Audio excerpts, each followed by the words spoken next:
సచ్చిదానందరూపాయ విశ్వోత్పత్యాదిహేతవే తాపత్రయ వినాశాయ శ్రీకృష్ణాయ వయం నుమః.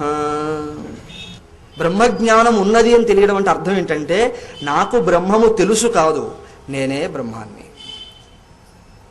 తెలుసు అనే టాపిక్ లేదు, ఇంకక్కడ తెలుసు అనే విషయం మాట్లాడేది లేదు. ఎందుకంటే యు ఆర్ వెరీలీ దట్. తత్వమసి శ్వేతకేతో ఛాందోగ్యం 6వ అధ్యాయంలో తండ్రి కుమారుడికి ఉపదేశించాడు. నాయన, తెలుసుకునేది నువ్వు కాదు, తెలియబడేది నీవు కాదు. There is no subject object duality. Who are you? You are beyond all these things. You are that the what. తత్వం అసి, అది జ్ఞానం. కాబట్టి ఎవరైతే ఈ పరమ సాధనములన్నీ చేస్తారో, జ్ఞానం అద్వయం, రెండు కాని జ్ఞానము వాళ్లకు దొరికినది. అజ్ఞానములకు సైతము కారణమైన జ్ఞానము తెలుస్తున్నది. అలాగే జీవ జగదీశ్వరులు అనేటువంటి విభాగము లేని జ్ఞానము వాళ్ళు పొందుతారు. పొందడం అంటే పొందడం కాదు, అందులోనే ఉంటారు, వారే అదని తెలుస్తుంది. అలాంటి జ్ఞానమునే, ఆ అద్వయ నిష్టనే బ్రహ్మ ఇతి పరమాత్మ ఇతి భగవాన్ ఇతి శబ్ద్యతే. దాన్నే బ్రహ్మము అని, పరమాత్ముడు అని, భగవానుడని పిలుస్తారు. బ్రహ్మము అని ఎవరంటారు? ఆ పరమస్థితిని వేదాంతులు బ్రహ్మము అని అంటారు. అదే పరమస్థితిని యోగులు పరమాత్మ అంటారు. అదే పరమస్థితిని భక్తులు భగవానుడు అని అంటారు. వెరసి ఎవరు ఏ మాటతో పిలిచినా సూచింపబడుతున్నది మాత్రం అదే. అర్థమైందా? కాబట్టి విచారణ చేసేవాళ్ళు జీవుడు, ఆత్మ, పరమాత్మ అన్నప్పుడు అందరిని పరమాత్మ అని పిలవాలి. విచారణ పూర్తిగా చేసిన వాళ్ళు కేవలం బ్రహ్మము అంటారంతే. అలాగే భక్తి చేయాలనుకునేవారు భగవానుడు అంటారు. కాబట్టి పేర్లు వేరే, విషయం మాత్రం ఒకటే. దాన్ని పొందడం ప్రయోజనం. అలాంటిది వీరికి తెలుస్తుంది అని చెప్పి మళ్ళా ఒక మాట అన్నారు. ఇలాంటి తత్వము బోధింపబడాలంటే ఇది బ్లూటూత్ ట్రాన్స్ఫర్స్ వల్ల అవ్వదు. బ్లూటూత్ ట్రాన్స్ఫర్ అంటే తెలుసు కదా, ఈ కంప్యూటర్కి ఆ కంప్యూటర్కి వైర్ ఏం పెట్టకుండా ఏదో పెడితే అది ట్రాన్స్ఫర్ అవుతుంటుంది. అలాంటి పిచ్చి పిచ్చి ట్రాన్స్ఫర్లు ఏమీ ఇక్కడ లేవు. కాబట్టి గురువు గారు నా నెత్తి మీద చేయి పెట్టండి, కాలు పెట్టండి అంటే కాలు చేయి కాదు, సాక్షాత్ ఆ గురువే వచ్చి మీ మీద కూర్చున్న 90 కిలోల బరువుతో మీరు అణిగిపోవడమే తప్ప బ్రహ్మజ్ఞానం వచ్చేది ఏమీ లేదు. అలాగని ఆయన నెత్తి మీద చేయి పెడితే తప్ప కాదు. ఆశీర్వాదంగా మంచిదే, పుణ్యం వస్తుంది, మంచి సద్భావాలు ప్రేరితమవుతాయి, అంతవరకు అది ఓకే. కానీ అంతకు ఎక్కువగా మీరు స్వీకరిస్తే కష్టం. నదిని దాటే వరకు పడవ మంచిదే అంటే ఓకే, కానీ నేను ఇంకెక్కడైనా పడవలోనే వెళ్తుంటానంటే వాడిని మూర్ఖుడు అనక తప్పదు కదా. ఇది అంతే. కాబట్టి గురువుల దగ్గరికి వెళ్ళండి, వారి పాదాలకు నమస్కారం చేయండి, వాళ్ళు ప్రేమతో నెత్తి మీద చేయి పెడితే పెట్టనివ్వండి. కానీ ఆ నెత్తి మీద చెయ్యికి బ్రహ్మజ్ఞానానికి ఏ విధమైన డైరెక్ట్ సంబంధం లేదు.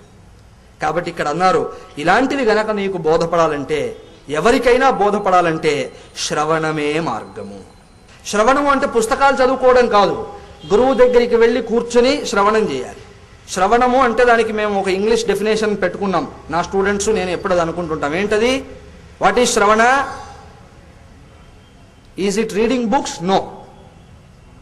Consistent study of the valid scripture for a considerable length of time under the guidance of a competent and live acharya.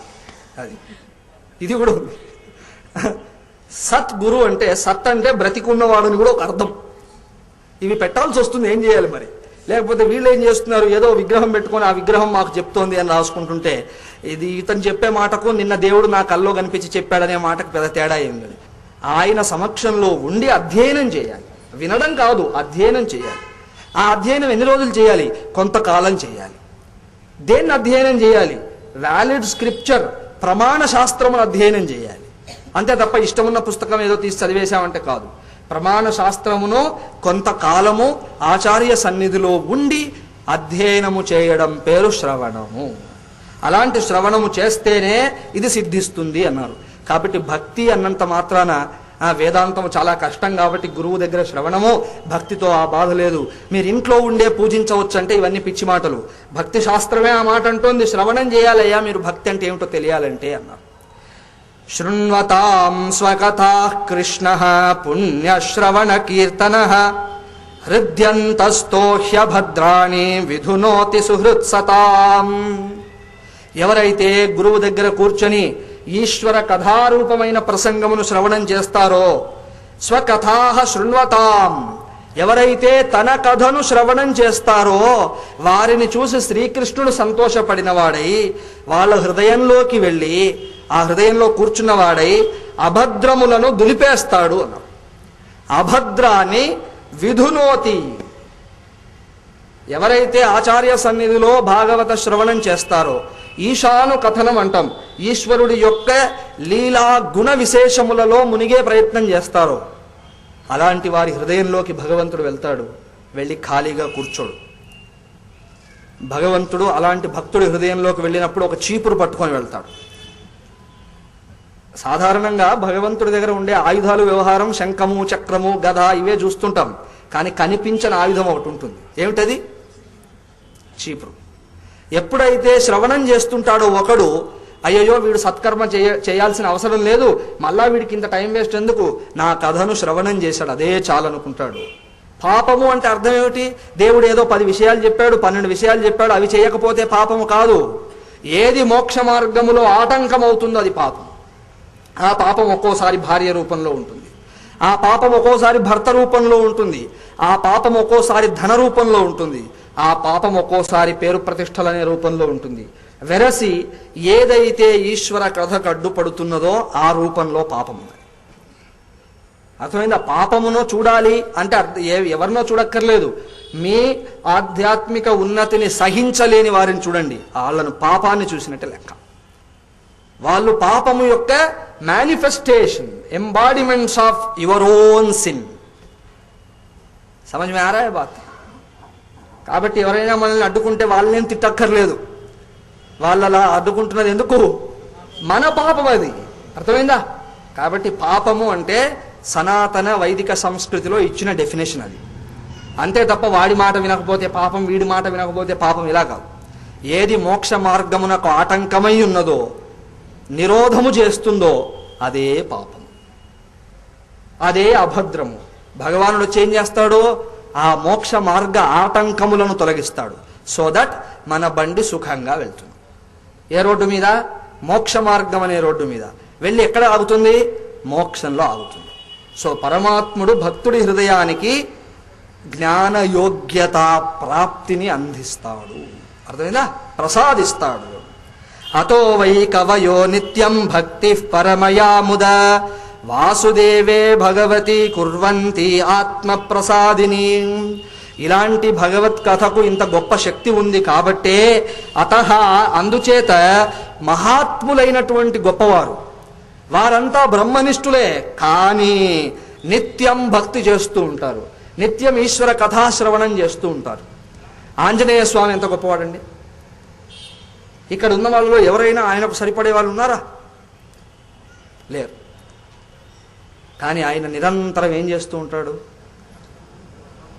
ఎక్కడ రామకథ నడుస్తుందో అక్కడ వినమ్ర శిరస్కుడై కూర్చుంటాడు.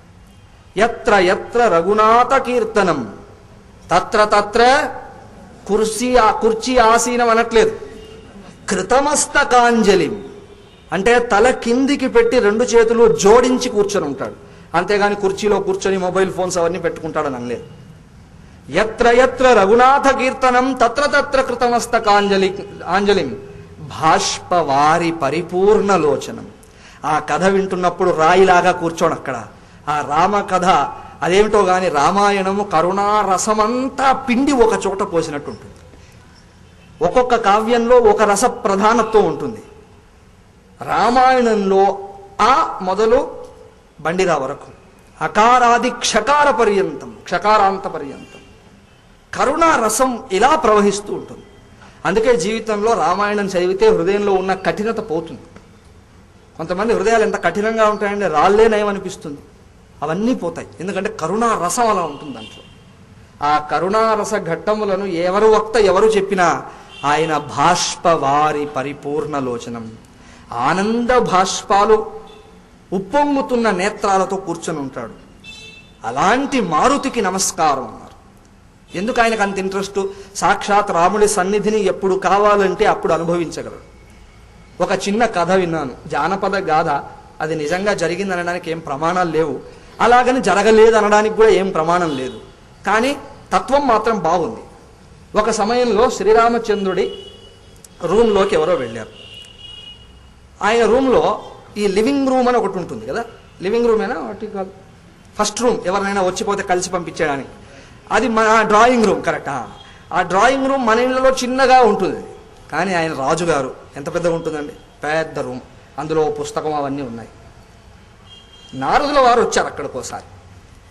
ఏమిటో పుస్తకం అని తెరిచి చూశారు, ఎందుకంటే రాముడు రావడానికి టైం ఉందన్నారు ఎవరు. ఆ పుస్తకం చూస్తే ఫస్ట్ పేరు ఆయనదే రాస్తుంది. ఫస్ట్ పేరు నా భక్తులు అని ఆ పుస్తకానికి టైటిల్. ప్రపంచంలో నా భక్తులు ఎవరెవరు అనగానే ఆ పుస్తకం తీసి చూస్తే మొదటి పేరే ఎవరి పేరుంది? నారదుడి పేరుంది. ఇంకా ఆయన ఆనందానికి అంతులేదు. అసలే కొంచెం కోతి చేష్టలు అవన్నీ ఉంటాయి కదా, కాబట్టి కనిపించిన వాళ్ళందరికీ చెప్తున్నాడు, ఆహా నన్ను మించిన భక్తులు లేడు అది ఇదని. కానీ ఎందుకైనా మంచిది ఇంకెవరెవరు ఉన్నారు అని 500 పేజీల పుస్తకం తిప్పి చూస్తే అందరి పేర్లు కనిపించాయి, కానీ హనుమంతుడి పేరే కనిపించలేదు అక్కడ. అయ్యో ఇదేమిటి? రాముడికి అమితమైన సేవ చేసింది ఎవరైనా ఉంటే ఒక్క ఆంజనేయ స్వామి. రాముణ్ణి ప్రాణము కంటే ఎక్కువగా ప్రేమించినది ఎవరైనా ఉంటే ఒక్క ఆంజనేయుల వారు కదా. అయ్యో వారి పేరు లేదేమిటి?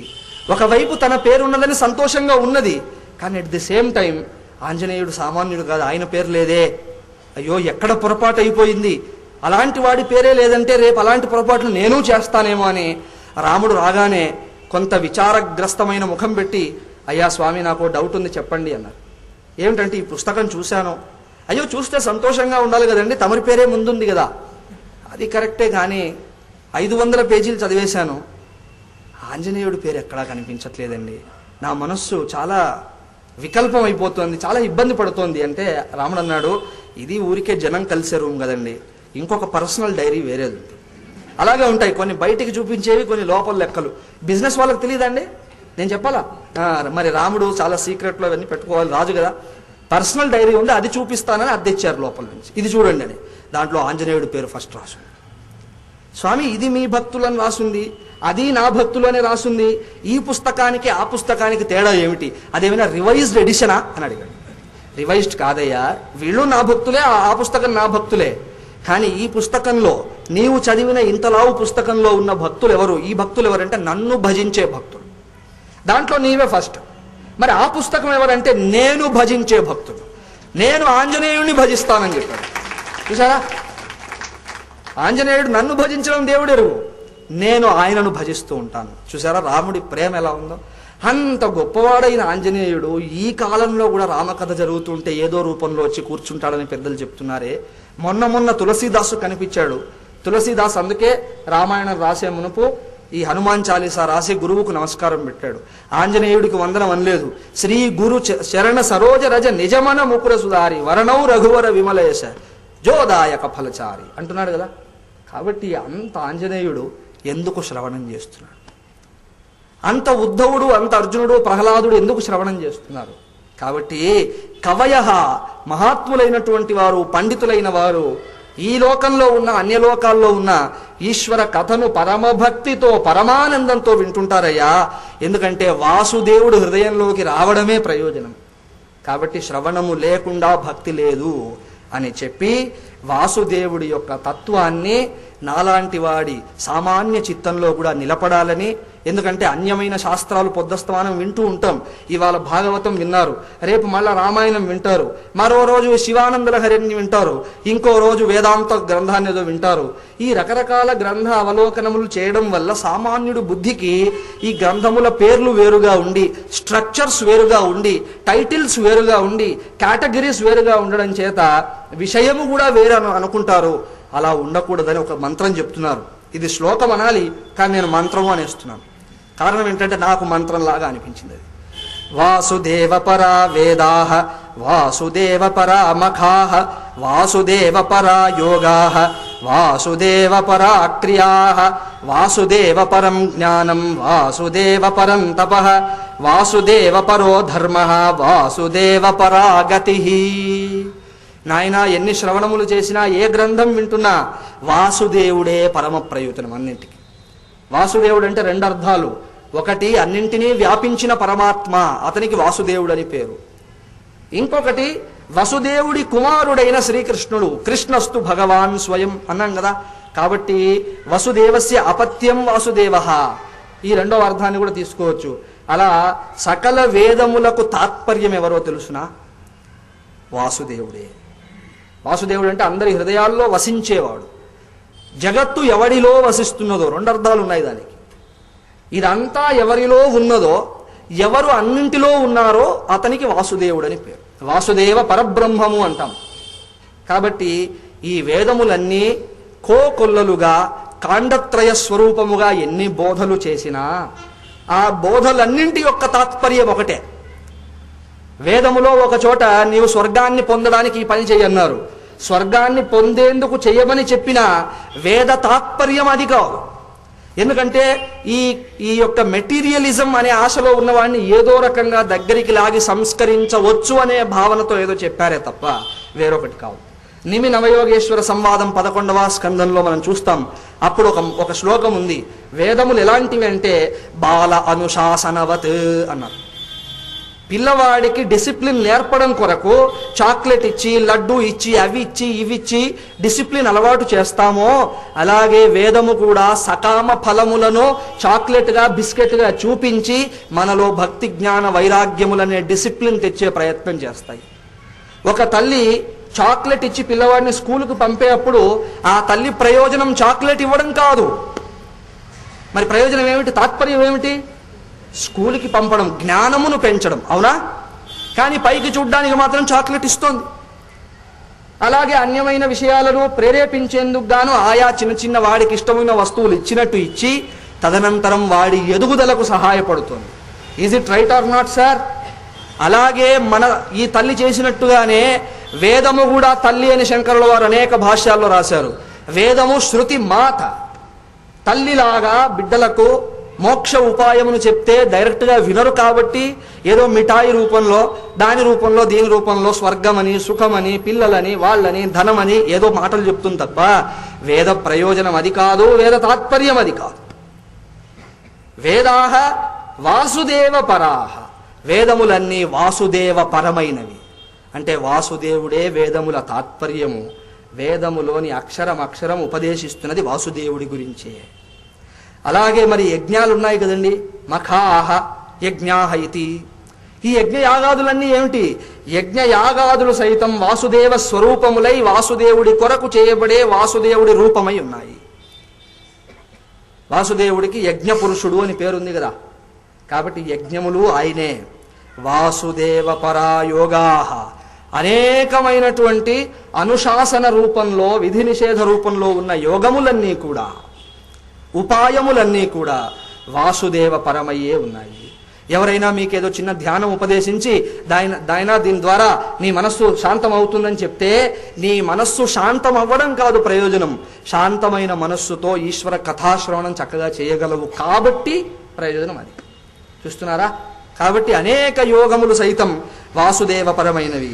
అలాగే అన్ని నిత్య నైమిత్తికాది కర్మలన్నీ కూడా వాసుదేవుడి కొరకే చేయబడుతున్నాయి. వాసుదేవుడే వాటికి కూడా లక్ష్యమై ఉన్నాడు. అవి కూడా వాసుదేవ స్వరూపమై ఉన్నాయి. వాసుదేవ పరం జ్ఞానం, ఇంత క్రితం మనం చర్చ చేశాం. అద్వయ జ్ఞానము, బ్రహ్మ జ్ఞానము, భూమా విద్య అనేది చెప్తున్నామో అది సైతం వాసుదేవుడి స్వరూపమే.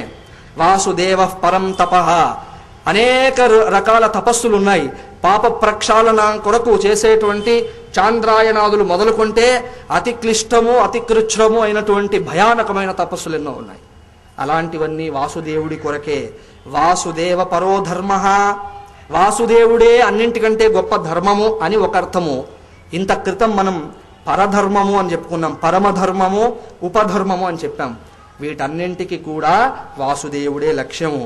ఒక్క మాటలో ఇలా ఎంతని చెప్పుకుంటూ పోతాం. వాసుదేవ పరాగతి, అందరి గతి వాసుదేవుడే అయ్యున్నాడు. వాసుదేవుడే అందరికీ కావలసిన వాడు. అందరి జీవన లక్ష్యము, జీవనము, గతి అన్నీ తానే అయ్యున్నాడు. కాబట్టి అలాంటి వాసుదేవుడి స్మరణము చేసేటువంటిది సత్సంగము. అలా చేయడం పేరు శ్రవణం. ఇలాంటి శ్రవణమును ఏ మహాత్ముడు కూడా కాదనడు. ఎంత బ్రహ్మనిష్ఠుడైనా అక్కడ వచ్చి కూర్చుంటాడు. కారణం ఏమిటి? తాత్పర్యము తెలిసిన తరువాత విరోధము గాని విభేదము గాని ఏమీ అనిపించదు. అలాగే బ్రహ్మనిష్ఠుడైన మహాత్ముడికి ఎవడైనా వాసుదేవ కథాగానం చేస్తూ ఉంటే తన ఆత్మస్వరూపమే ద్యోతకమవుతూ ఉంటుంది అక్కడ. అయ్యా ఈశ్వరుడు ఇలాంటి వాడు అన్నప్పుడు అతనికి ఈశ్వరుడు ఎవరో ఓ ఫలాని ఈశ్వరుడు అలాంటి వాడు అనుకోడు. తన స్వరూపమే ఈ రకమైనదని తెలుసుకుని పరమానందపడుతుంటాడు. నేను చిన్నప్పుడు ఒక పుస్తకం చదివాను. దాంట్లో నన్ను బాగా ఆకర్షించిన ఒక లైన్ ఉంది. ఆ లైన్ ఏంటంటే God is the end of all actions అని రాసింది. సద్గురు స్వామి శివానంద సరస్వతి రిషికేశస్థ డివైన్ లైఫ్ సొసైటీ దివ్య జీవన సంఘాన్ని స్థాపించిన వారు చాలా గొప్ప మహాత్ములు. వారు రాసిన ఒక పుస్తకం నా మిత్రుడు ఇంట్లో ఉంటే తీసుకొని చదివాను. దాంట్లో మొదటి పేజీలో అలా ఉంది, God is the end of all actions. నువ్వు ఎన్ని పనులైనా చేయవచ్చుగాక భగవంతుడే అన్నింటికీ తాత్పర్యము, భగవంతుడే అన్నింటికీ లక్ష్యము. ఆ రోజు నాకు అది బుల్లెట్ లాగా దూరిపోయింది తలలోకి. అలా చదువుతున్నాను అంతే, అలా బుల్లెట్ పోతే ఎలా ఉంటుందో అలా పోయింది. ఆ మాట నన్ను అనేక కోణాల్లో ప్రేరేపించింది. తదనంతర కాలంలో అనేక అంశములలో స్పష్టతను కూడా ఇచ్చింది, నాకున్న కన్ఫ్యూజన్స్ను తొలగించింది. అలా ఆ మాట ఎక్కడి నుంచి వచ్చిందంటే ఇక్కడి నుండి వచ్చింది. వాసుదేవ పరా వేదాహ. నాయన్లారా, భగవంతుడి పాదపద్మములను అర్చించేందుకు కావలసిన శ్రవణము పెంపొందించుకోవడమే మొదటి లక్షణం. మీరు నన్ను అడిగారు వేదాంత రహస్యములు చెప్పమని. అవన్నీ ఆవిష్కరింపబడాలంటే కేవలం నేను చెప్పడం మీరు వినడం చేత జరిగే పని కాదది. మీలో ఇలాంటి లక్షణం కావాలని తెలియజేస్తూ మొదలు భగవంతుడి యొక్క సగుణ వైభవాన్ని తెలుసుకుంటూ ముందుకు వెళ్తేనే ఆయన యొక్క నిర్గుణ నిరంజన నిర్వికార నిర్విశేష స్వరూపం బోధపడుతుంది. సగుణమే తెలియకపోతే నిర్గుణం దాకా వెళ్ళడం చాలా కష్టం. అందుకే భగవద్గీత 12వ అధ్యాయంలో అర్జునుడు ప్రశ్న చేశాడు, స్వామి 2 రకాల భక్తుల్ని నేను చూస్తున్నాను, కొంతమంది సగుణము గొప్పదంటున్నారు, కొంతమంది నిర్గుణము గొప్పదంటున్నారు, ఇంతకు నేను దేన్ని ఫాలో అవ్వాలి అంటే భగవంతుడు ఒక మాటలో అన్నాడు, నీవు సగుణమునే ఫాలో అవ్వన్నాడు. కానీ అక్కడ అర్థం ఏమిటంటే ఎవడైతే అయ్యా నేను స్కూల్లోనో కాలేజీలో చేరాల్సి ఉంది, నేను డైరెక్ట్గా ఎంఏలో చేరమంటారా లేకపోతే ఇంటర్మీడియట్లో చేరమంటారా అని అడిగితే వాడికి కళ్ళు మూసుకొని చెప్పాల్సిన సమాధానం ఇంటర్మీడియట్లో చేరమని. అలా ఎందుకు అనాలండి? ఎంఏ అని చెప్పవచ్చు కదా. అప్పుడు మీరు కూడా వాడి బ్యాచ్లో పడతారు పోయి. ఎవడైతే ఎంఏకు అర్హుడై ఉన్నాడో వాడు నేను ఇంటర్మీడియట్లో చేరమంటారని అడుగుతాడు? అసలు అడగడు కదా. ఆ అడగడంలోనే రెండవది ఏంటో తెలియదని విషయం తెలిసిపోయింది. అలా సగుణము గొప్పదా నిర్గుణము గొప్పదా అనే ప్రశ్నలోనే రెండూ తెలియదని తెలిసిపోయినది. కాబట్టి అలాంటి వాడికి సగుణమునే ఉపదేశించాలి. అందుకే వెంటనే 2వ 3వ శ్లోకాల్లో ఏమంటాడు, అయితే భగవంతుడి మాటలు చాలా గమ్మత్తుగా ఉంటాయండి. గీతలో ఆయన మాట్లాడినంత చమత్కారంగా ఎవడు మాట్లాడలేదు. సగుణము గొప్పదా నిర్గుణము గొప్పదా ఇది ప్రశ్న. దీనికి జవాబు ఏం చెప్పాలి? ఏదో ఒకటి గొప్పదనాలి. సగుణమే చాలా గొప్పది కానీ నిర్గుణము నాకు ప్రియమైనది అని. ఏమిటి answer? What is this answer? సగుణ భక్తులు చాలా గొప్పవారు కానీ నిర్గుణము నేనే అంటాడు. అంటే అర్థం ఏమిటి? అక్కడ సగుణంతో ప్రారంభించు అని అక్కడ అంటాడు. క్లేశోధికతరస్తేషాం తేషాం దేహవద్భిః. దేహమే నేను అని అనుకుంటూ కేవల సాంసారిక చింతాగ్రసితుడై ఉన్నవాడికి ఈ నిర్గుణ ఉపాసన నిర్గుణ బ్రహ్మ విచారణ క్లేశముతో కూడిన పని. వాడు చేయలేడు. దాన్ని చేస్తా అని వెళ్ళినా 4 రోజులు చేసి 5వ రోజు వెనక్కి వస్తాడు. కాబట్టి ఎక్కడ క్లేశమున్నదో దాన్ని ఎందుకు నెత్తిన పెట్టుకుంటావు? మొదలు అర్హత సాధించు. దానికై సగుణమును స్వీకరించి సగుణము యందు మనస్సు నిలిపి సగుణము ద్వారా నేర్చుకోవలసినటువంటి ఉపదేశములను నేర్చుకుంటే మనకు తెలియకుండానే నిర్గుణం వైపు వెళ్తాం.